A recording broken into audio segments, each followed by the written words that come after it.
Hello বন্ধুরা, এখন বাজে পুরো দুপুর 12টার সময় বেরোচ্ছি। এদেরকে সবাইকে ছেড়ে যাচ্ছি, খুব খারাপ লাগছে এটার জন্য। এটা ওরা বুঝতে পেরেছে, এরা বুঝলে কারণ মনটা খারাপ। আমারও যে কি খারাপ লাগছে বলতে পারছি না, কী বা রেখে যাচ্ছি।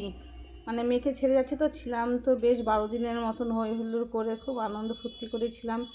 আর এত ট্রেন আমার লেট হয়ে গেছে, 1 সেকেন্ডের জন্য ট্রেন ছাড়া পড়েনি। শুধু আমি তাড়াহুড়া করে উঠলাম, উঠে আগে রেস্ট নিচ্ছি, পুরো হাঁপিয়ে গেছি, এখন উঠবো পরে।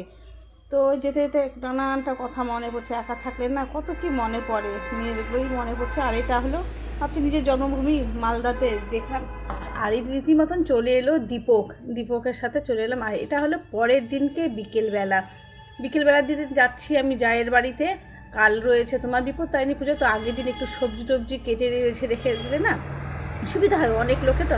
আর চলো দেখো, এটা কিন্তু আমার ভাসুরের ফল বাগান, ছাদের মধ্যে কী ফল তোমার লাগবে, প্রতিটা ফল রয়েছে। আর এত সুন্দর লাগছে, তোমাদেরকে পুরোটা শর্ট ভিডিও তো অত কিছু তো দেখাতে পারি না।